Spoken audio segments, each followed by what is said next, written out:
সৈয়দনা আদম পৃথিবীতে আসলেন, এসে থাকতে শুরু করলেন। দিন গড়িয়ে রাত আসে, মাস গড়িয়ে বছর আসে, বছর যায় বছর আসে। ঠিক 940 বছর পর মালাকুল মাউত আদম আলাইহিস সালামের কাছে আসলেন। বললেন, আনা মালাকুল মাউত উকিলা বিকুম, আপনাদের জন্য আল্লাহ আমাকে বানিয়েছে রূহ কবজ করতে। ও আদম, আবুল বাশার, পৃথিবীর প্রথম মানব, প্রথম নবী, আপনার সময় শেষ, রেডি হন। কি হন? খেলা শুরু হয়। এখনই রূহ কবজ করে নিয়ে যাব। সৈয়দনা আদম বলে, এখন আসছো কেন? আমার আরো 60 বছর বাকি আছে। মালাকুল মাউত বলে, না, আপনি রূহের জগতে আল্লাহর কাছে আপনার সন্তান দাউদকে কয় বছর দিয়েছিলেন? 60 বছরের জন্য 940 বছর আপনার জন্য লেখা। আমি এখন আপনার রূহ কবজ করতে চাই। সৈয়দনা আদম বলে, আমি মানি না, আমি কাউকে দেই নাই। 60 বছর আমি দেই নাই, আমি আরো বাঁচব, আমি আরো বাঁচবো। 60 বছর আমি বাঁচবো, আমি দেইতেই নাই। মেয়ে যাও। মালাকুল মাউত আল্লাহর যে বলে, আল্লাহ দেয় নাই বলে। আসলে ভুলে গেছে, আসলে মানুষ ভুলে যায়, মানুষ বড্ড ভুলে যায়। আমরা অনেক সময় খাইয়াও কই খাই নাই। অনেক কিছু আপনি দিছিলেন কিন্তু ভুলে যাই, গলার নিচ দিয়ে নামার পরে কই তুমি কিচ্ছু দাও নাই। আচ্ছা, না নাই? নাসিয়া আদম ফানাসিয়া বানু, আদম আলাইহিস সালাম ভুলে গেছেন, তাই আমরাও ভুল করি, ঠিক কিনা? এজন্য আমাদের নেতারাও বলে এটা দেবো ওটা দেবো, নির্বাচনের পর সব ভুলে যায়। আচ্ছা, না নাই? ওই যে আদম আলাইহিস সালাম বলছে, আমরা ভুলে যাই। অন্যদের দোষ কি? ভুলে যায়, বেমালুম ভুলে যায়। আল্লাহ বললেন, মালাকুল মাউত আর জোরাজুরি করো না। 940 নয়, ঠিক 1000 বছর পরে আদমের কাছে যাবা। আমি আমার আদমের ভাগ্যে এই জিনিসটাই রেখে দিয়েছিলাম রে মালাকুল মাউত। আমি আগ থেকে এটাই রেখেছি, আমি জানতাম সে বলে যাবে। চিল্লা এখন সুবহানাল্লাহ। তার মানে পৃথিবীর সবচেয়ে লম্বা মানুষ, 60 হাত লম্বা, এত শক্তিশালী আদম আলাইহিস সালাম শ্রীলঙ্কা প্রথম নেমেছিলেন। এক লাফ দিলে আদামাইন চলে যাইতেন। সুবহানাল্লাহ। কি লম্বা মানুষ, থাকতে পারছে? কথা নাই, গমে ধরছে। শেষ করে দিই, হ্যাঁ? আরো কয়েক মিনিট চলবে, চলবে চলবে। তাকবীর দেন, না হে তাকবীর। আদম আলাইহিস সালাম চলে গেলেন। ওনার পরের নবী ইদ্রিস আলাইহিস সালাম, উনি মরে নাই। ইদ্রিস আলাইহিস সালাম মরছে, কে বলছে? উনিও মরেছেন। তবে ওনার মৃত্যুর আজীব এক ঘটনা আছে, অনেক লম্বা কথা। এক ফেরেশতার সাথে ওনার বন্ধুত্ব হয়েছিল। বলেছিলেন, আমি আকাশ দেখতে চাই, আল্লাহর কাছে অনুমতি চাই। আল্লাহ বলল, ঠিক আছে, ইদ্রিসকে আকাশে ঘুরাও। প্রথম আকাশে ঘুরলেন, দ্বিতীয় আকাশে ঘুরলেন, তৃতীয় আকাশে ঘুরলেন, চতুর্থ আকাশে ঘুরলেন। ইন দ্য মিন টাইম চতুর্থ আসমানে মালাকুল মাউত পৃথিবীর দিকে নেমে আসছিল। ওই ফেরেশতা বলে, মালাকুল মাউত আপনি কই যান? মালাকুল মাউত বলে, একটু আগে আল্লাহ ফরমান জারি করেছে, চতুর্থ আসমানে আমার নবী ইদ্রিসের রূহ কবজ কর। সুবহানাল্লাহ। আমি বললাম, আল্লাহ আপনার পাঠানো নবী সৈয়দনা ইদ্রিস থাকে দুনিয়ায়, চতুর্থ আসমানে পাবো কই? আল্লাহ কয়, কথা নাই, দৌড় দে। আমি দৌড় দিলাম, এসে দেখি ইদ্রিস আলাইহিস সালাম এখানে রেডি। সুবহানাল্লাহ। ওয়া রাফা'নাহু মাকানান আলিয়্যা। ইদ্রিস আলাইহিস সালামের রূহ কবজ দুনিয়ায় হয় নাই, চতুর্থ আকাশের মধ্যে হয়েছে। একটু চিৎকার করে পড়বেন সুবহানাল্লাহ। এরপরে সুলাইমান আলাইহিস সালাম, উনি তো মরে নাই, মরছে। উনি জিন চালাইতো, উনিও মরবে। শক্তিশালী একজন নবী ছিল। উনি মালাকুল মাউতকে বলেছিলেন, মালাকুল মাউত আমার মৃত্যুর সুয়াইয়া সামান্য কিছু আগে আমারে বইল, আমার একটা কাজ আছে। মালাকুল মাউত মৃত্যুর কিছু সময় আগে এসে বলল, সুলাইমান টাইম ইজ আপ, সময় শেষ, অল্প কিছু সময় বাকি, কি করবেন করেন। সৈয়দনা সুলাইমান জিনদেরকে ডাকলো, ও জিনেরা, বিশাল একটা প্রজেক্ট আছে, প্রজেক্টে কাজ শুরু করো। আর কিছু জিনকে বলল, চারদিকে গ্লাস ফিটিং করা একটা রুম বানাও। সৈয়দনা সুলাইমান আলাইহিস সালাম গ্লাস ফিটিং করা রুমের ভেতরে ঢুকলেন। এই রুমে ঢুকার দরজা নাই। হাতে একটা লাঠি নিলেন। কি নিলেন? লাঠির মধ্যে ভর করে দাঁড়িয়ে রইলেন আর জিনদের দিকে তাকিয়ে রইলেন। জিনেরা এত বদমাশ ছিল, সৈয়দনা সুলাইমান দাঁড়িয়ে না থাকলে কাজ করতো না। ছিল ফাঁকিবাজ। কি ছিল? দাঁড়ায় না থাকলে আজও লোকজন কাজ করতে চায় না, ঠিক কিনা? মালিক দাঁড়ায় থাকলে ঠিকই কাজ হয়ে যায়। সুলাইমান আলাইহিস সালাম লাঠির মধ্যে ভর দিয়ে দাঁড়িয়ে রইলেন আর বললেন, কাজ করো। জিনেরাও কাজ শুরু করলো। ওদিকে মালাকুল মাউত এসে বলে, ও সুলাইমান সময় তো শেষ। সুলাইমান বলে, সমস্যা নাই, রূহ কবজ করো। উনি লাঠির মধ্যে ভর দিয়ে দাঁড়িয়ে রইলেন। গ্লাস ফিটিং করা রুমের ভিতরে কোরআন সাক্ষী। মালাকুল মাউত ওইভাবে লাঠিতে ভর দেওয়া অবস্থায়, দারুণ অবস্থায় সাইয়েদনা সুলাইমান আলাইহিস সালামের রূহ কবজ করে নিলেন। উনি এমন ভাবে দাঁড়িয়েছেন, রূহ চলে গেল, লাশ হয়ে দাঁড়িয়ে রইলেন। লাঠির মধ্যে দাঁড়িয়ে আছেন, জমিনের মধ্যে লুটিয়ে পড়ে নাই। সুবহানাল্লাহ। জিনগুলো দূর থেকে ভাবতো বস তো দাঁড়ায় আছে। কে দাঁড়ায় আছে? জিনারা মনে করছে বস দাঁড়ায় আছে, কাজ করতে হবে। করতে করতে পুরা প্রজেক্টের কাজ শেষ। ইন দ্য মিন টাইম ঝিঝি পোকা, ওই পোকা যেই পোকা কাঠ খেয়ে ফেলে, এই কাঠ খাওয়ার পোকা সুলাইমান আলাইহিস সালাম লাঠির ভেতরে ঢুকে লাঠিও খেয়ে ফেলেছে। সাইয়েদনা সুলাইমান আলাইহিস সালাম তপাস করে জমিনে পড়েছে। আর জিনেরা কয় হায় হায়, খালি খালি কাম করছে এতদিন। সুবহানাল্লাহ করবেন না? সুলাইমান আলাইহিস সালাম বাঁচতে পারে না, চলে গেলেন। মুসা আলাইহিস সালাম মরছে, উনি মরবে কেন? উনি তো রানী মারে মরছে। এক খাপ্পরে ফেরাউনের বাবুর্চি নাই, মুখের আগে হাত চলতে কয়েকজন, এর মধ্যে মুসা আলাইহিস সালাম আছে না নাই? মালাকুল মাউত মানুষের আকৃতিতে অনুমতি না নিয়ে ঘরের ভেতরে ঢুকে গেল। ঢুকে বলে আনা মালাকুল মাউত, আমি মৃত্যুর ফেরেশতা। তো কি চাও? জিতু আন আকবাদা রূহাক, আপনার রূহ কবজ করতে আসছি। কিন্তু মুসা আলাইহিস সালাম দেখতেছেন দিব্যি একজন মানুষ, কি দেখে? আবার সালাম দেয় নাই, অনুমতি নিয়েও ঢুকে নাই। অমিয়া অনুমতি নিয়ে ঘরে ঢুকার দরকার আছে না নাই? মুসা আলাইহিস সালামের মেজাজ বড় গরম। উনি বললেন কি করবি? কয় আপনারে মারবো। কয় এদিকে আয়। মালাকুল মাউত মনে মনে ভাবে এতদিন সব মানুষগুলো আমারে দেখলে দিত দৌড়, আজকে মনে হয় আমারে দিতে হবে দৌড়। এক পা গায়ে দুই পা পেছায় সাহস করে সামনে গেলেন। আবার মুসা আলাইহিস সালাম দিলেন এরকম থাপ্পড়। ফাসাক্কাহু ফাফাকু আইনা, বুখারীর বর্ণনা, এক থাপ্পড়ে চোখ নাই। ঠিকই মালাকুল মাউত দৌড়, এক দৌড়ে আল্লাহর কাছে। আল্লাহ বললেন রাখো, এটা মুসা আলাইহিস সালাম, তার মেজাজ বড্ড গরম, আমাকে কথা বলতে হবে। আল্লাহ বললেন মুসা, বুখারীর বর্ণনা, গরুর পিঠের উপর হাত রেখে দাও। রাখা হলো। তোমার হাতের নিচে গরুর যত পশম, প্রত্যেক পশমের বিনিময়ে এক এক বছর করে হায়াত বাড়িয়ে দিলাম। মুসা আলাইহিস সালাম অনেক চালাক নবী। উনি বললেন আল্লাহ, আমার হাতের নিচে যদি গরুর 2000 পশম থাকে, তার মানে 2000 বছর হায়াত বাড়িয়ে দিলেন। কিন্তু এক্সট্রা হায়াত যখন শেষ হয়ে যাবে এরপরে কি হবে? আগে ওইটা বলেন। আল্লাহ বললেন ফুমাল মাবুত, তারপরে তো মুসা মরতেই হবে, আসতেই হবে। সাইয়েদনা মুসা আলাইহিস সালাম বললেন ফাল আনা, তাহলে আর দেরির দরকার নাই, এখনই আমি আপনার কাছে চলে যেতে চাই। মালাকুল মাউত মুসা আলাইহিস সালামের রূহ নিয়ে উড়াল দিলেন। সুবহানাল্লাহ। বুঝতে পারছে? বিশ্বনবী মরে নাই, উনি ইন্তেকাল করেছেন। চিল্লা এখন ঠিক কিনা? ইন্তেকালের আগে বিশ্বনবী প্রচন্ড অসুস্থ হলেন। মা আয়েশারে ডেকে বললেন, আয়েশা মনে হয় আমি বাঁচবো না। ওই যে খায়বার বিজয়ের দিন, খায়বার দুর্গ বিজয় করার পরে এক ইহুদি মহিলা আমার দাওয়াত দিয়েছিল। ওই দাওয়াত খেতে যাওয়ার পরে গোশতের মধ্যে বিষ মাখানো হয়েছিল রে আয়েশা। ওই বিষ মাখানো খাসির গোশত খেয়ে যে ব্যথা আমার পেটে উঠেছিল, আজ আবার সেই ব্যথা উঠেছে। বিশ্ব নবী ওই বিষ খাওয়ানো গোশতের কারণে ইন্তেকাল করেছেন। তার মানে বিশ্ব নবীর সাথে যখন আল্লাহ বাইনা নবুওয়া ওয়া শাহাদাত, আল্লাহ বিশ্বনবীকে শুধু নবী বানায় নাই, শহীদ হিসেবে কবুল করেছে। সুবহানাল্লাহ করবেন না? প্রচন্ড অসুস্থ, উনি ছাড়া মসজিদে নববীতে কেউ ইমামতি করার সাহস পায় না। বিশ্বনবী বললেন আবু বকর তুমি যাও, আবু বকরও যায় না।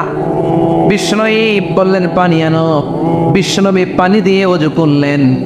ওযু করে কয়েকজন সাহাবীকে ধরে উঠতে চাইলেন, আবার থপাস করে বেহুশ হয়ে পড়লেন। বিশ্বনবী উঠতে পারে না। আবার বললেন ঠান্ডা পানি আনো। পানির ভেতরে বিশ্বনবী 2 হাত ঢুকিয়ে দিয়ে ঠান্ডা ভিজা হাত দিয়ে চেহারার মধ্যে মাসে করলেন আর বললেন ইন্নালিল মাউতি লা সাকারাত, হায়রে মৃত্যুর কি যন্ত্রণা, হায়রে মৃত্যুর যে কি কষ্ট। অবিয়া বিশ্বনবী যদি মৃত্যুর কষ্টে কাতরায়, আমাদের অবস্থা কি? আমাদের নসিবে কি আছে? আল্লাহ তুমি বাঁচাও করে না। আমি বিশ্বনবী কাঁদছেন, সাহাবারা একের পর এক দেখতে আসে, কান্নার রোল পড়ে গেল চারদিকে।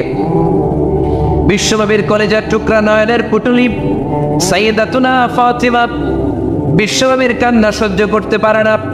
বিশ্বনবীকে ধরে মা ফাতিমা, সাইয়েদাতুনা ফাতিমা বিলাপ করা শুরু করে দিলেন, চিৎকার দিয়ে কান্নাকাটি শুরু করে দিলেন আর বললেন ওয়া কুরবাবা, ওয়া কুরবাবা, হায় হায় আমার বাবার কি কষ্ট, আমার বাবার কি কষ্ট হচ্ছে। বিশ্বনবী বললেন ফাতেমা তুমি কেঁদো না, আমার কষ্ট আজকের পরে আর থাকবে না। আজকে তোর বাবার সব কষ্ট বন্ধ হয়ে যাবে। কি যেন কানে কানে বললেন, ফাতেমা আরো কেঁদে দিল। আবার কানে কানে কি যেন বললেন, ফাতেমা হেসে দিল। বিশ্বনবীর ইন্তেকালের অনেক পর মা আয়েশার কাছে ফাতেমা বললেন, আমি যখন প্রথমে কেঁদেছিলাম আব্বা বলেছিল আমি আর বাঁচব না রে ফাতেমা। আবার কানে কানে একটা কথা বলার পরে হেসেছিলাম, আব্বা বলেছিল আমার পরে আমার পরিবার বর্গের মধ্য থেকে সর্বপ্রথম তোমার সাথে আমার দেখা হয়ে যাবে রে ফাতেমা। অল্প কয়েক মাসের ব্যবধানে সাইয়েদাতুনা ফাতেমা উনিও ইন্তেকাল করলেন। বিশ্বনবী শোয়া থেকে উঠতে পারে না। এক সাহাবীকে দেখলেন মেসওয়াক করছে।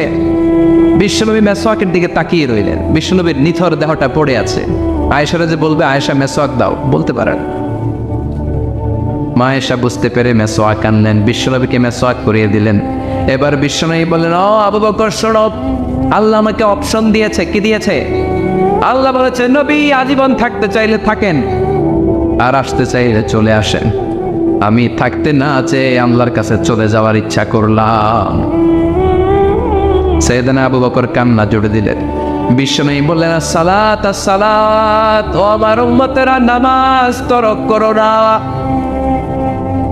ইন্তেকালের আগে বললেন নামাজ ছেড়ে দিও না। আর বললেন, ওয়ামা মালাকাত আইমানুকুম, তোমাদের অধীনস্থ কর্মচারীদের সাথে খারাপ আচরণ করো। ঘাম শুকানোর আগে পয়সা দিয়ে দিও। আর হাত দুটো উঁচু করে বললেন, আল্লাহুম্মা ইলা রাফিকিল আলা, ও আল্লাহ আমি আপনার কাছে যেতে চাই। এই কথাটা বলে বিশ্বনবীর হাত দুইটা থপাস করে জামিনে পড়ে গেল। বিশ্বনবীও চলে গেলেন। থাকতে পেরেছে কেউ? চিন্নায় বলেন। এজন্য আমরা আল্লাহর কাছে ইমানই মৃত্যু চাই। কি মৃত্যু? আমরা উত্তম মৃত্যু চাই। চিন্নায় বলেন কি মৃত্যু? এজন্য মরণের আগে ইমান নিয়ে মরার দরকার আছে না নাই? বিশ্বনবী দোয়া করতেন, আল্লাহুম্মা রযুকনা হুসনাল খাওয়াতিম, ও আল্লাহ আমাদের শেষটা যেন ভালো হয়। শেষ কথা বলি, এদিকে তাকা, মনোযোগ আছে? বলতেন, আল্লাহুম্মা রযুকনা হুসনাল খাওয়াতিম, ও আল্লাহ আপনি আমাদেরকে ইমানের মৃত্যু দেন, আমাদের শেষটা ভালো করেন। কারণ সব ভালো তার শেষ ভালো। জানেন না এটা আপনারা? সব ভালো তার শেষ ভালো। আজীবন ইসলামের পক্ষে, আজীবন নামাজি মুত্তাকি, মরার আগে কাফের হয়ে মনে এরকম আছে না? মরার আগে শাহবাগের মঞ্চে উঠে ভাষণ দেয়, ভাইয়েরা আমার আছে না নাই? আবার আজীবন কাফের, ইসলামের বিরোধী, ইন্তেকালের আগে কালিমা পড়ে সব মাফ করায় আছে না নাই? বিশ্বনবীর শ্বশুর আবু সুফিয়ান, নাম শুনছেন? বদরের যুদ্ধে বিশ্বনবীর বিরুদ্ধে, মক্কায় বিশ্বনবীর ঘুমাতে দেয় নাই, উহুদের যুদ্ধে বিশ্বনবীর সাথে ফাইট, খন্দকের যুদ্ধে বিশ্বনবীর সাথে মারামারি, আহজাবের যুদ্ধে কিলাকিলি, সারাটা জীবন বিশ্বনবীর সাথে মারামারি, মক্কা বিজয় কালিমা পড়ে মুসলমান হয়েছে। গোটা জীবনে যা অন্যায় করেছে সব মাফ করে দিয়েছে কে? এজন্য আমরা আল্লাহরে বলি, আল্লাহ কালিমাটা পড়তে পড়তে যেন আমরা মরতে পারি। চিৎকার করে পড়ে না আমিন। জিহাদের ময়দানে এক সাহাবা যুদ্ধ করতে লাগলেন। বুখারীর বর্ণনা, যুদ্ধ করতে করতে কাফেরদেরকে মারতে মারতে, হাদিসের ভাষ্য, লা ফাযা ওয়ালা শাযা ইল্লা ইয়াতরিবুহা বিসাইফি, তার সামনে যত কাফের আসে সে কচু কাটা করে। অন্য সাহাবীরা খুশি হয়ে যায়। অন্য সাহাবীরা বলে আজকের সব সওয়াব এই সাহাবী পেয়ে যাবে। কিন্তু বিশ্বনবী হঠাৎ করে একটা কথা বললেন, ওই কথা শুনে সাহাবীরা অবাক। বিশ্বনবী বললেন, হুয়া ফিন্নার, ও জাহান্নামে যাবে। কই যাবে? জিহাদের ময়দানে এক মুজাহিদ সাহাবী কাফিরদেরকে মেরে শেষ, কিন্তু বিশ্বনবী বললেন কই যাবে? কথা কয় না। এক সাহাবী কয়, ঘটনা কি? এত বড় মুজাহিদ ফি সাবিলিল্লাহ কেন জাহান্নামে যাবে? আমি লুকিয়ে লুকিয়ে দেখি। লুকিয়ে লুকিয়ে ওই সাহাবী দেখে, মুজাহিদ সাহাবী যুদ্ধ করতে করতে কাফিরদের বিশাল একটা ঘাটির ভেতরে ঢুকে গেল। মারতে মারতে মারতে মারতে হঠাৎ এক কাফেরের আঘাতে এই মুজাহিদ সাহাবীর ডান হাতটা কাটা পড়ে গেল। এবার ডান হাত দিয়ে ফিনকি দিয়ে রক্ত বের হতে শুরু করলো। মুজাহিদ সাহাবী আর যন্ত্রণা সহ্য করতে পারে না। যন্ত্রণা সহ্য করতে না পেরে কাতরাতে কাতরাতে নিজের হাতের ছুরিটাকে জমিনের মধ্যে গেড়ে দিয়ে ছুরির উপরে ছাপিয়ে পড়ল। পেটের এই দিক দিয়ে ঢুকে ওপাশ দিয়ে বের হয়ে গেল, এফার ওপার হয়ে গেল, মানে আত্মহত্যা করলো। ঠিক কিনা? জাহান্নামী নাই? কথা কর। লুকিয়ে লুকিয়ে যে সাহাবা দেখেছে চিৎকার দিয়ে বিশ্বনবীর কাছে যেয়ে বলে আশহাদু আন্নাকা রাসূলুল্লাহ, ও নবী আপনি যে আসল নবী কোনো সন্দেহ নাই, আমি লুকিয়ে লুকিয়ে দেখেছি। ওই মুজাহিদ সাহাবা বেঁচে নাই, সে কাফেরের আঘাতে শহীদ হয় নাই, নিজের পেটে নিজে ছুরি ঢুকিয়ে আত্মহত্যা করেছে। আজীবন বিশ্বনবীর সাথী, মরার আগে জাহান্নামী। আমরা কেউ জানি না আমাদের শেষটা কেমন হবে, এজন্য আমাদের শেষটা ভালো হোক, ভেরি সেন্সিটিভ ইস্যু। আমাদের শেষটা ইমানের হোক। এখন যেমনি মাথা ঠিক আছে, বুদ্ধিমত্তার সাথে শাহাদাত বাক্যের উপর যেন আমরা মরতে পারি, আমরা পড়ি আমিন। চিল্লায় পড়ে যাবে। কি করে বুঝবেন মৃত্যুটা ভালো হলো?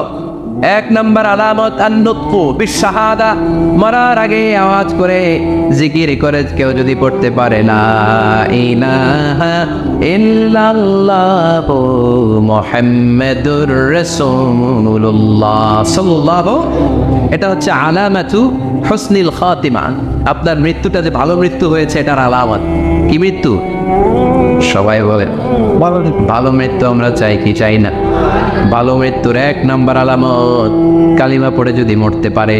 বিশ্বনবী বলেন মান কানা আখিরু কালামিহি লা ইলাহা ইল্লাল্লাহ, যে ব্যক্তির সর্বশেষ কথাটা হবে, বাক্যটা হবে লা ইলাহা ইল্লাল্লাহ, দাখালাল জান্নাহ, সে জান্নাতি হয়ে যাবে। সুবহানাল্লাহ পড়ে। এরপরে বিশ্বনবী বললেন আল মুমিনু ইয়ামুতু বিজাবি ইরকিল জাবিন, মুমিন যখন মারা যায় তার কপাল ঘেমে যায়। সুবহানাল্লাহ পড়েন। হাত ঘামে না, পা ঘামে না, মুমিনের কপাল ঘামে। সুবহানাল্লাহ। এজন্য কেউ মারা গেলে কপালের মধ্যে হাত দিবেন, দেখবেন ওই ঘামের মধ্যে একটা জান্নাতি ঘ্রাণ আছে। সুবহানাল্লাহ। আল্লাহ আমরা যখন মরে যাব আমাদের কপালটা যেন এরকম ঘেমে যায়। আমিন পড়েন আর জোরে আমিন। আল মুমিনু ইয়ামুতু বিআরাকিল জাবিন, মুমিন মারা গেলে তার কপাল ঘামে। কপাল ঘামলে বুঝতে হবে এটা ভালো মৃত্যু, ইমানি মৃত্যু। চিল্লায় বলেন ঠিক কিনা? এরপরে বিশ্বনবী বললেন ফি লাইলাতিল জুমা, জুমার রাতে যদি মরে, আও ফি শাহরি রমাদান, কিংবা রমজান মাসে যদি মরে, আও ফি সাফারিল হজ, কিংবা হজের সফরে যদি মরে। বাংলার জমিন থেকে অনেক হাজিরা হজ করতে যায়, অনেকে ওইখানে যে আরাফাতের ময়দানেও মারা যায়, এরকম হাজি আছে না? খুশনসিব, এটা খুশনসিব। আলহামদুলিল্লাহ পড়েন। মনের পথে অবিচল থেকে আমার মরণ যেন হয়। চিল্লায় পড়েন আমিন। তার মানে কে কোথায় মরবো আমরা কেউ জানি নাকি? ওমা তাদরি নাফসুম বিআইয়ি আরদিন তামুত, কোন জায়গায় মরবা, কখন মরবা কেউ আমরা জানি না, কিন্তু মরবো সবাই জানে, ঠিক কিনা? কুল্লু নাফসিন যায়িকাতুল মাউত, প্রত্যেকটি আত্মার মৃত্যুবরণ করতে হবে, এটা আমরা সবাই জানি। The most certain thing in life is death, but the most uncertain thing in our life is the time of death. এই জীবনের সবচেয়ে সুনিশ্চিত বিষয় হলো মরণ, সবচেয়ে অনিশ্চিত বিষয় হলো মরণের সময়। চিল্লা এখন ঠিক কিনা? মরবো যে আমরা সবাই জানি, কিন্তু কোথায় মরবো আমরা কেউ জানি? জানি আমরা সবাইকেই মরতে হয়, জন্মালেই মরতে হবে, চলে যেতে হবে, থাকা যাবে না। এটাই হলো পৃথিবীর পদ্ধতি। জীবনের সবচাইতে নির্মম ঘটনা হচ্ছে মরণ, সবচাইতে ভয়ঙ্কর অভিজ্ঞতা। কোন প্রাণীর জন্য সর্বোচ্চ এবং সবচাইতে ভয়ঙ্কর অভিজ্ঞতা হচ্ছে মৃত্যু। এবং এত ভয়ঙ্কর অভিজ্ঞতা, এই অভিজ্ঞতাটা কারো কাছে শেয়ার করে যাওয়া যায় না। মরার সময় কেউ বলে যেতে পারছিল আমার মরতে এমন লাগছে, কইতে পারছে? কেমন লাগছে বলতে পারে? বলা যায় না। তার আগেই চলে যেতে হয় শৈশব, কৈশোর, যৌবন, বার্ধক্য, প্রৌঢ়ত্ব, বয়সের ছাপ, কালো চুল দাড়ি সাদা হয়ে যাওয়া, দাড়ি চুলের শুভ্রতা, দুর্বলতা। This is the circle of life. ছোট্ট ছিলাম, বড় হলাম, সিঙ্গেল ছিলাম, ডবল হলাম, তারপরে বাবা হলাম, তারপরে শ্বশুর হলাম, তারপরে নানা হলাম, তারপরে চলে যেতে হবে। This is the circle of life. চিল্লায় বলেন ঠিক কিনা? এই যে মুরব্বীরা, দাড়ি পাকা মুরব্বী যারা আছে, আপনারা কি মনে করছেন মায়ের পেট থেকে মুরব্বী হয়ে বেরিয়েছিল? কিরকম বের হয়েছিল? তারাও ওয়া ওয়া করেছে, এরাও ফিডার খাইতো, এই চাচারা খায় নাই? এরাও ফিডার খেত, এরাও মায়ের বুকের দুধ খেত, এরাও ছোট্ট বাচ্চাদের মতো গরমকালে পানির মধ্যে ডুবাইতো। স্কুল ফাঁকি দিয়ে বাচ্চারা ডুবায়, আসে না নাই? উখিয়াতে এরকম নাই। ছোট্ট বাচ্চা ছিল, বড় হলো, বার্ধক্যে উপনীত হলো। This is the circle of life, চলে যেতে হবে। বিশ্বনবী বললেন, আমার উম্মতি মা বাইনা সিত্তিনা ইলা সাবঈন, আমার উম্মতের গড় বয়স হলো 60 থেকে 70। এই উম্মতের গড় বয়স কত? 60 থেকে 70। ওয়া আকাল্লুহুম মাইয়াজুজু যালিক, অল্প কিছু মানুষ আছে যারা 70-এর বেশি হায়াত পায়। এখানে 70-এর বেশি আছেন কারা? হাত তোলেন দেখি তো। কয়জন? একজন, দুইজন, তিনজন? মাশাআল্লাহ, আল্লাহ আরো হায়াত দেখ, আল্লাহ এদেরকে আরো হায়াত দারাজ করুক। চিল্লায় বলেন আমিন। তার মানে আমার উম্মতি মা বাইনা সিত্তিন ইলা সাবঈন, বিশ্বনবী বললেন এই উম্মতের গড় বয়স 60 থেকে 70, আর 70-এর বেশি হায়াত পাবে। ওয়া আকাল্লুকুম মাইয়াজুজু যালিক, 70-এর বেশি পাবে হাতে গোনা, গুনে বের করে ফেলা যায় 1 জন 2 জন 3 জন, বাকি সব 60-এর আগে নাই। চিল্লা এখন ঠিক কি না? বাংলাদেশের গড় হায়াত কত মানুষের? 60। বিশ্বনবীর কথার সাথে মিলে গেছে, চিল্লায় পড়েন সুবহানাল্লাহ। এই জন্য বিশ্বনবী বলেন, এই যে মুরব্বীদের দাড়ি পাকে, এই যে রাস্তায় অ্যাক্সিডেন্ট হয়, এই যে ক্যান্সারে আক্রান্ত হয়ে লোকজন মারা যায়, তার উপরেও কি টনক নড়ে না? এরপরেও কি বিবেকে ধরে না যে তোমাকে চলে যেতে হবে? আকসিরু যিকরা হাযিবিল লাযযাত, জীবনের সব স্বাদকে পানসা করে দেয় ওই মরণকে স্মরণ করো। মরণকে স্মরণ করলে জাহান্নাম বরণ করা লাগে না। চিল্লায় বলেন ঠিক কিনা? আবার আল্লাহ বললেন, গোলাম, স্পেশাল একজন ফেরেশতা আমি মরণের জন্য সিলেক্ট করলাম, নাম মালাকুল মাউত। তাকে আমরা আজরাইল বলে চিনি। এই মালাকুল মাউত তার বাহিনী নিয়ে নির্ধারিত টাইমে গোটা বিশ্বের সব মানুষের রূহ কবজ করে। অন টাইম নাকি দেরি করে? মালাকুল মাউত আগেও আসে না, পরেও আসে না। সুবহানাল্লাহ পড়ে। সাইয়েদনা সুলাইমান আলাইহিস সালাম জামানাতে ওনার এক ওয়াজির ছিল, মন্ত্রী। ওই মন্ত্রীকে নিয়ে উনি বৈঠক করতেন। ওনার সময় উনি মালাকুল মাউতের সাথে বৈঠক করতেন। শুনতেছেন? আপনাদের মনোযোগ আছে তো? উনি বৈঠকে বসেছেন, মালাকুল মাউতও বসা, ওয়াজিরও বসা। হঠাৎ মালাকুল মাউত ওয়াজিরের দিকে বড় বড় চোখ করে তাকাচ্ছে। বড় বড় চোখ করে তাকানোতে ওয়াজির ভয় পেয়েছে। হঠাৎ মালাকুল মাউত চলে গেল। ওয়াজির বলে, ও সুলাইমান আলাইহিস সালাম, এই যে লোকটা বড় বড় চোখ করে আমার দিকে তাকালো, এটা কে? সাইয়েদনা সুলাইমান বলে, হাদা মালাকুল মাউত। যে বর্ণনাটা বলছে এটা হাদিস না, এটা হচ্ছে ইসরাইলিয়া, জিউস ট্রেডিশন। কোরআন হাদিসের সাথে কোনো দ্বন্দ্ব নাই, তাই বর্ণনা করা যাবে। বিষ্ণু বলেছেন, বাল্লিগু আন্নি ওয়ালাউ আয়া। আবার বলেছেন, ওয়া হাদ্দিসু আন বনি ইসরাঈল ওয়ালা হারাজ। বনি ইসরাইলের ট্রেডিশন বর্ণনা করো, জিউস ট্রেডিশন বর্ণনা করো, এতে কোনো সমস্যা নাই। ওয়াজির বলে, ও সাইয়েদনা সুলাইমান, বড় বড় চোখ করে যে তাকালো লোকটাকে? সাইয়েদনা সুলাইমান বলে, হাদা মালাকুল মাউত, এটা মৃত্যুর ফেরেশতা। ওয়াজিরের কলিজায় পানি নেই। এটা কি ফেরেশতা? শুনে তো পিলে চমকে গিয়েছে। কয় কি? মালাকুল মাউত তো আমার চিনা বলেছে, বাড়ি চিনে ফেলছে আমার খবর আছে।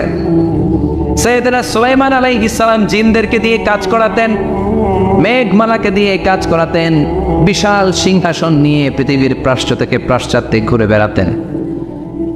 সাইয়েদনা সুলাইমানকে ওয়াজির বলে, ও সুলাইমান, মেঘমালাকে আদেশ করে দেন, আমি আর এই ফিলিস্তিনের ভূখণ্ডে থাকতে চাই না। আকাশের মেঘমালার উপরে আমারে বসিয়ে দেন, আর বলে দেন আমারে নিয়ে যেন আকাশের মেঘমালা হিন্দুস্তানের ওই দূর পর্বতে রেখে আসে।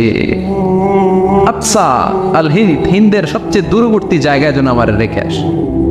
সাইয়েদনা সুলাইমান বললেন, আকাশের মেঘ যাও, আমার ওয়াজিরকে নিয়ে হিন্দুস্তানের একটা উপদ্বীপে রেখে আসো। রেখে আসা হলো। কিছুক্ষণ পর মালাকুল মাউত সাইয়েদনা সুলাইমানের কাছে হাজির। সাইয়েদনা সুলাইমান বললেন, ও মালাকুল মাউত, কই ছিলা? কই, একটু আগে হিন্দুস্তান থেকে আপনার ওয়াজিরের রূহ কবজ করে আসছি। সুবহানাল্লাহ পড়েন।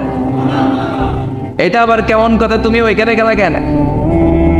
কয়, রব্বুল আলামিন কিছুক্ষণ আগে আমার কাছে পয়গাম পাঠিয়েছে, যাও সাইয়েদনা সুলাইমানের ওয়াজিরের রূহটা কবজ করো।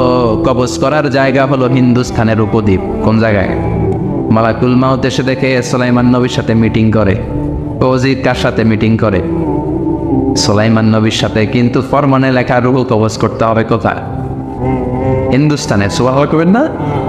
এই জন্য বড় বড় চোখ করে আমি তাকিয়েছি, আর মনে মনে ভাবলাম টাইম তো নাই, কারণ মৃত্যু তো অন টাইমে হতে হয়, এখনই ওর রঘু কবজ করতে হবে। কেমন করে ওইখানে যাবে আমি জানি না, আমি আগে চলে যাই।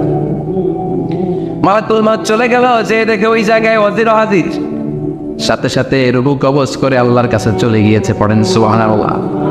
এই জন্য আল্লাহ বললেন মালাকুল মউত আমি নির্ধারণ করে দিয়েছি, পৃথিবীর প্রতিটি মানুষ মালাকুল মউতকে দেখবে, চাক্ষুষ দেখবে, ভালো হলেও দেখবে, খারাপ হলেও দেখবে। কার কথা? ভালো মানুষ যদি হয়, আল্লাহওয়ালা যদি হয়, ইসলাম প্রিয় যদি হয়, ডানপন্থী যদি হয়, মৃত্যুর সময় মালাকুল মউত আলা সূরাতি শাবিন আলা আহসানি সূরা, একজন যুবকের আকৃতিতে চমৎকার ধবধবে সাদা একটা জুব্বা পরে, জান্নাত থেকে জান্নাতি কাপড় নিয়ে, হানুত মিন হানুতিল জান্নাহ, জান্নাতের সুগন্ধি নিয়ে মুমূর্ষু রোগীর মাথার সামনে এসে বসে যায় আর দেহটার ইঙ্গিত করে বলে, ইয়া আইয়াতুহান নাফসুত তাইয়্যিবা, ও পবিত্র আত্মা। আরেক বর্ণনায় এসেছে ইয়া আইয়াতুহান নাফসুল মুতমাইন্না, ও প্রশান্ত আত্মা, উখরুজি ইলা মাগফিরাতিম মিনাল্লাহ, আল্লাহর ক্ষমার দিকে বের হয়ে আসো। উখরুজি ইলা মাগফিরাতিম মিনাল্লাহি ওয়া রিদওয়ান, আল্লাহর ক্ষমার সন্তুষ্টির দিকে রুহুটা বের হয়ে আসো। স্মুথলি বলার সাথে সাথে মুমিনের দেহ থেকে রুহুটা বের হয়ে আজরাইলের হাতে চলে যায়। স্মুথলি বলার সাথে সাথে স্বাচ্ছন্দ্যে আনন্দে মুমিনের দেহ থেকে রুহুটা সা করে বের হয়ে মালাকুল মউতের হাতে এসে পড়ে। পড়েন সুবহানাল্লাহ। আল্লাহ এমন মৃত্যু তুমি আমাদের নসিবে রেখে দিও, চিৎকার করে পড়েন আমিন। আর যারা ইসলাম মানে নাই, আর যারা কোরআন মানে নাই, আর যারা দিন কায়েমের আন্দোলন করে নাই, দিনকে ভালোবাসে নাই, বাম আর রামপন্থী ছিল, নাস্তিক ছিল, ইসলাম বিরোধী ছিল, তাদের কাছেও মালাকুল মউত আসে কি আসে না? চিল্লায় বলে না, আসে কি আসে না? তাদের কাছেও আসে, কিন্তু আলা সূরাতি আফবাহি রাজুল, একজনের চেহারা যত ভয়ঙ্কর হতে পারে, যত নিকৃষ্ট হতে পারে, এরকম ভয়ঙ্করতম নিকৃষ্ট দুর্গন্ধওয়ালা একটা চেহারা নিয়ে আসে। রিজলাহু ফিল আরদ, পা থাকে জমিনে, রাসুহু ফিস সামা, হাদিসের বর্ণনা পা দুইটা জমিনে, মাথা আকাশে। এসে ধমক দিয়ে জালিমের মাথার সামনে এসে বলে, ইয়া আইয়াতুহান নাফসুল খাবিসা, হে পাপাত্তা, হে অপবিত্র আত্মা, উখরুজি ইলা সাখাতিল্লাহি ওয়া গাদাবিহি, আল্লাহর রাগের দিকে, আল্লাহর অসন্তুষ্টির দিকে বের হয়ে আয়। মালাকুল মউতের এই অর্ডার পাওয়ার সাথে সাথে রূহটা কিন্তু বের হয় না। মুমিনের রূহকে ডাক দিলে যেমনি স্মুথলি বের হয়, কাফিরের রূহ এভাবে বের হয় নাই।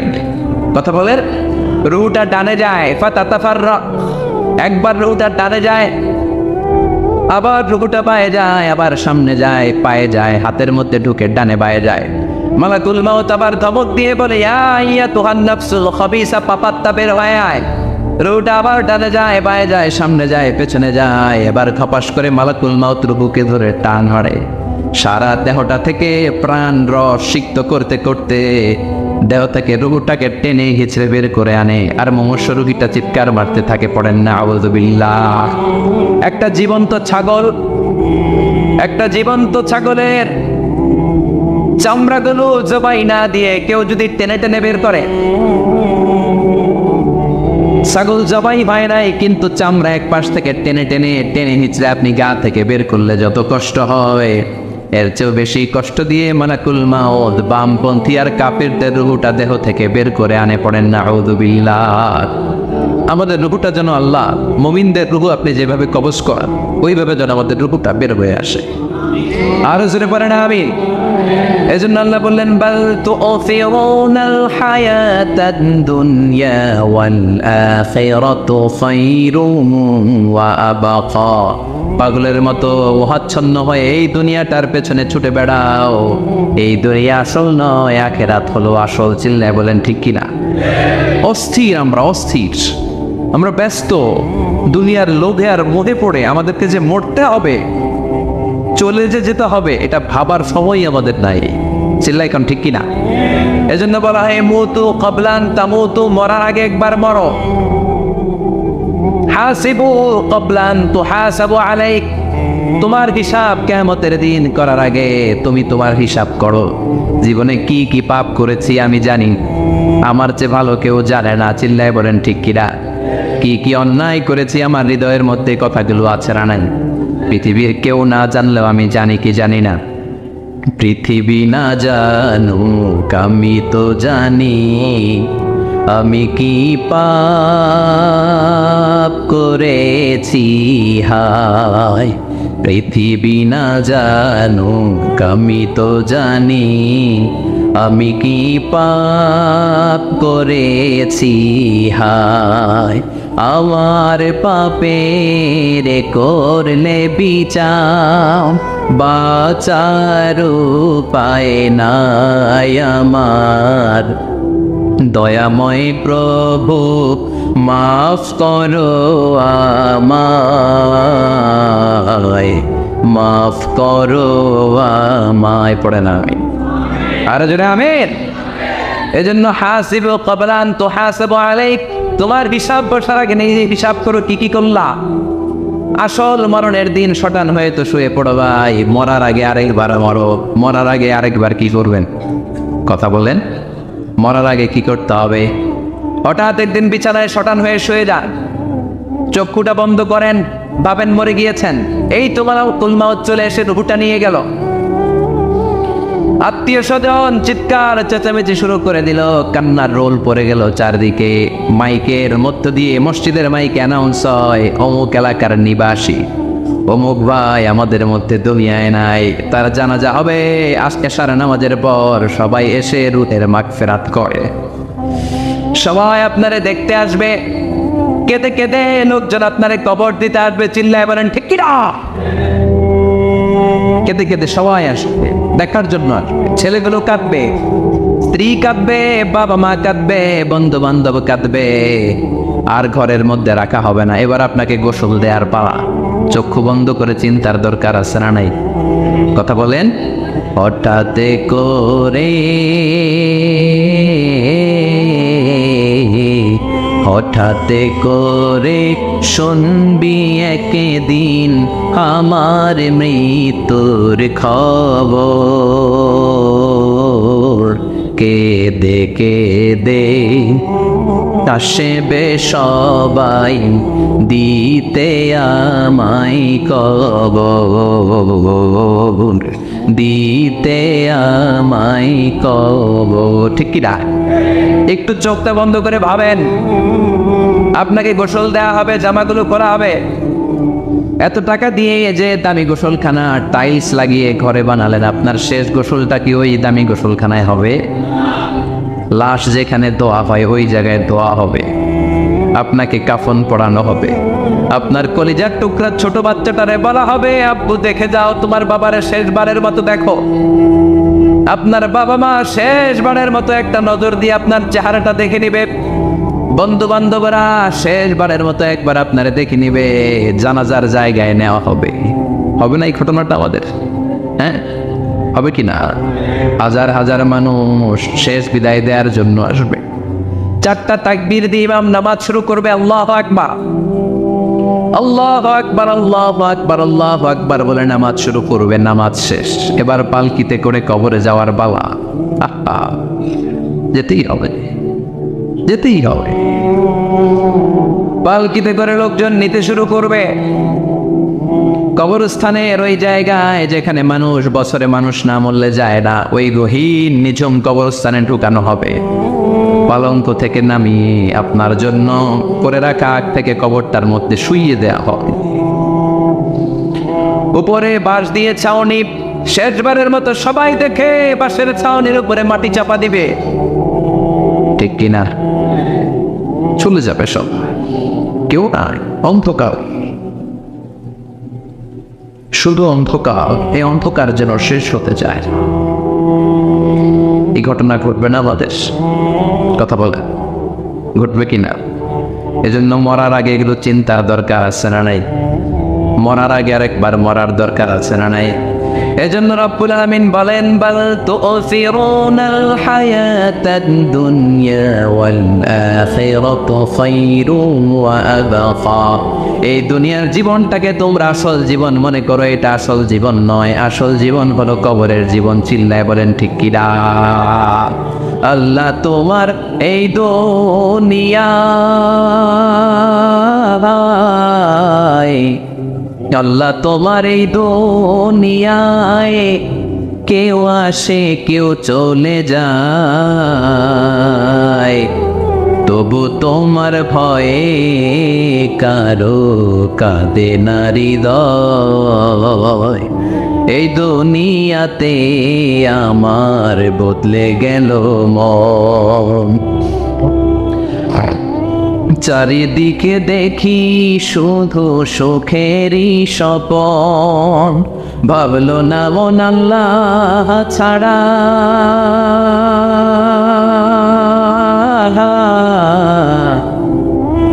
ভাবলো না মন আল্লাহ ছাড়া নেই কোনো উপায়, তবু তোমার ভয়ে কারো কাঁদে না হৃদয়। ঠিক কিনা? আসে আর চলে যায়। প্রতিদিন মাইকে অ্যানাউন্স শুনি অমুক এলাকার অমুক লোক নাই, দাদা গেল, বাবা গেল, বড় ভাই গেল, আত্মীয় স্বজন গেল, আমাকেও যেতে হবে, এই চিন্তা মাথায় নাই। চিল্লা এখন ঠিক কিনা?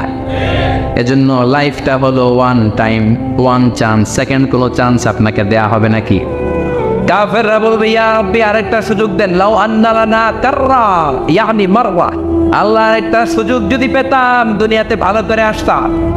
আল্লাহ বলবেন ইন্নাহা কালিমাতুল কাইলুহা, এটা শুধু তাদের মুখের কথা, তাদেরকে আবার সুযোগ দিলেও তারা কিচ্ছু করবে না। চিল্লা এখন ঠিকই না? এজন্য একটা চান্স আমরা পেয়েছি, এই দুনিয়ার ওয়ান চান্সে আমরা ভয় পাবো একজনকে। চিল্লায় বলেন তিনি কে? এজন্য যেতে আমাদেরকে হবে। এই মরণ থেকে পালানোর কোনো সুযোগ কেউ পালাতে পারে নাই। এই মরণ হলো আখিরাতের প্রবেশদ্বার। মরণ নামক পালকিতে চড়ে আমরা কবরের ভেতরে ঢুকি। মরণ হলো প্রথম পর্ব, কবর হলো দ্বিতীয় পর্ব। যেরকম ঠিক কিনা? এজন্য বিশ্বনবী বললেন আল কবর রাউদাতুম মিন রিয়াদিল জান্নাহ ওয়া হুফরাতুম মিন হুফারিন নার। কবর হলো কারো জন্য জান্নাতের বাগান, কারো জন্য জাহান্নামের গর্ত। আমরা বলি আল্লাহ আমাদের কবরটারে জান্নাতের বাগান বানাও। আর জোরে পড়েন আমিন। আবার বিশ্বনবী বললেন ইন্নাল কবরা আউয়াল মানজিল মিন মানাজিলিল আখিরা। কবর হলো আখিরাতের মানজিলগুলোর প্রথম মানজিল। আখিরাতে একটার পর একটা অনেকগুলো স্টেশন আপনাকে পার হতে হবে। প্রথম স্টেশনটার নাম হলো কবর। প্রথম স্টেশনের নাম কি?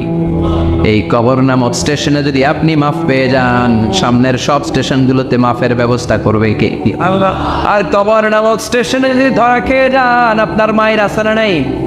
লাশটাকে যখন রাখা হয়, লাশটা চিনে কে আমারে রাখলো, কে আমাকে ধৌত করলো, কে আমারে কাফন পড়ালো। এজন্য বিশ্বনবী বলেছেন মৌরশের সামনে বসে বসে পড়ো লা ইলাহা ইল্লাল্লাহু মুহাম্মাদুর রাসূলুল্লাহ নাক্তিনু মাউতাকুম।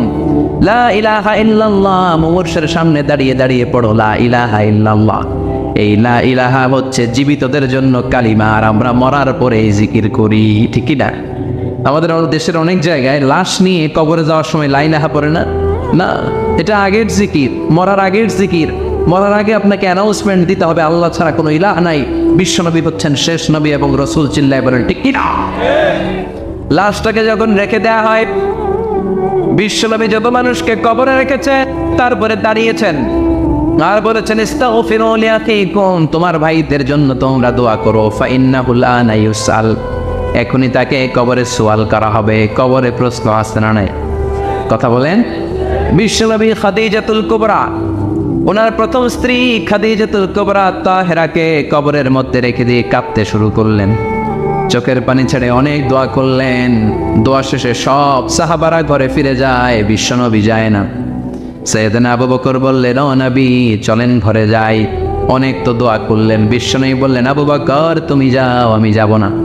এইটা সাধারণ মহিলা না, এটা বিপদের দিনের সঙ্গিনী খাদিজা। মক্কায় যখন আমার কেউ ছিল না, খাদিজা আমারে বলে নাই। 3 বছর কাফিররা আমাকে জেলখানায় বন্দি রেখেছে, নাম শিয়াবে আবি তালেবের জেলখানা। আমার স্ত্রী ওই জেলখানার জীবনেও আমারে ছাড়ে নাই। আমার সাথে 3 বছর খাদিজাও জেল খেটেছে। একটাই মহিলা, যেই মহিলাকে আল্লাহ আরশের উপর থেকে সালাম দিয়েছে, মহিলাটার নাম খাদিজা। আল্লাহু আকবার। আমার সব সন্তান আল্লাহ খাদিজার পেট থেকে দিয়েছে। ফাতেমাতুজ জোহরা খাদিজার মেয়ে।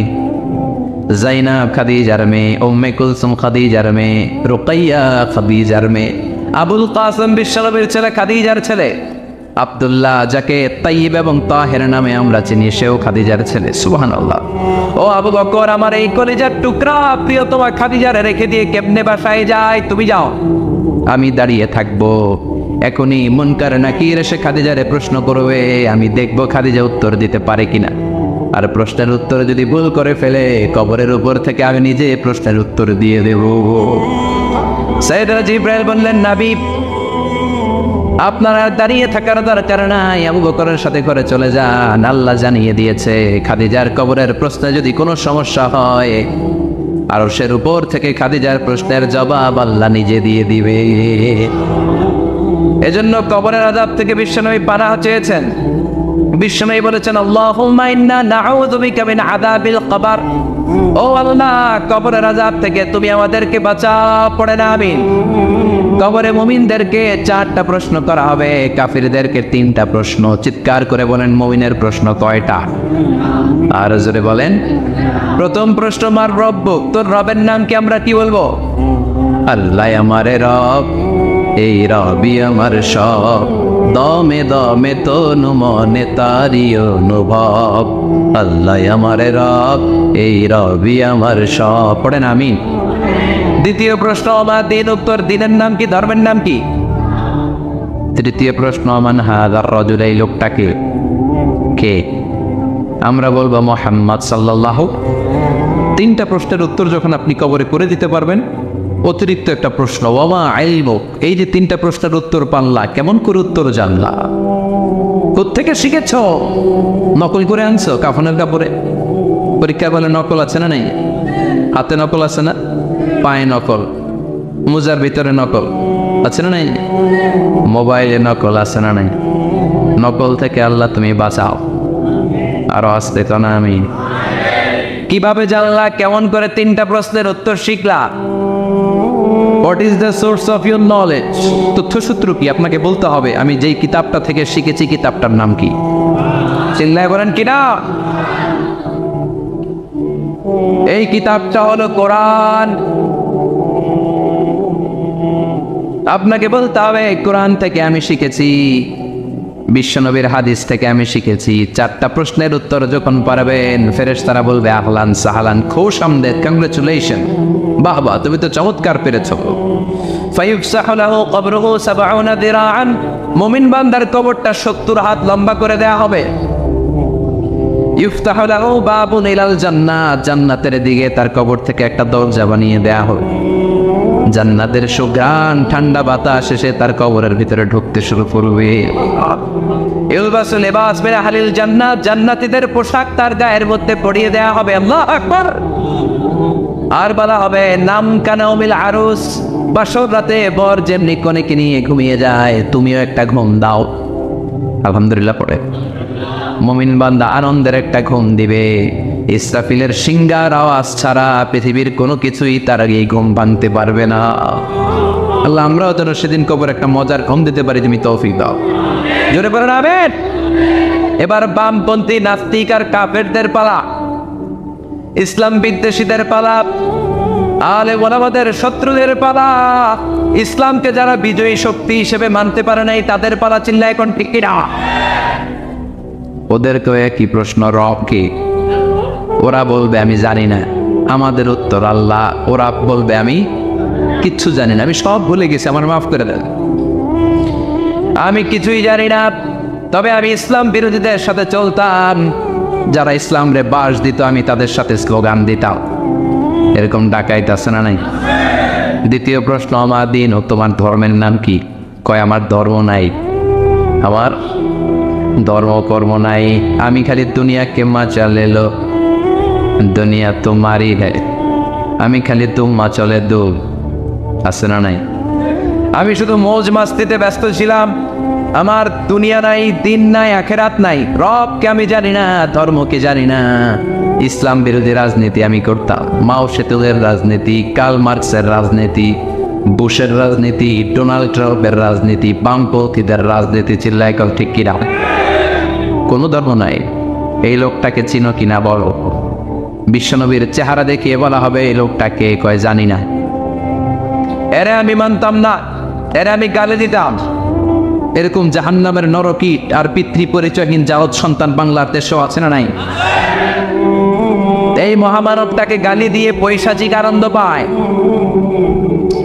পত্রিকায় লিখে, ব্লগের মধ্যে লিখে, ইন্টারনেটে কার্টুন বানিয়ে বানিয়ে পৈশাচিক ফুর্তি করে।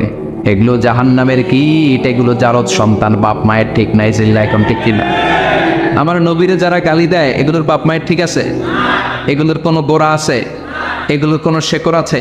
এগুলো আগাছা চিৎকার করে বলো ঠিক কিনা? বলবে আমি জানি না। ফেরেশতারা বলবে দাঁড়া, আমরা জানি। তোর সাথে কেমন আচরণ করতে হবে আমাদেরকে ট্রেনিং দিয়েছে কে? এবার শুরু হবে মাইর। কি শুরু হবে? কথা বলেন। মাইর। ফায়ুতরাবু বিমা তারিকা মিন হাদিদ, লোহার হ্যামার দিয়ে শুরু হবে মাইর। এক একটা হ্যামারের বাড়িতে মাথাটা ফেটে চূর্ণ বিচূর্ণ হয়ে যাবে।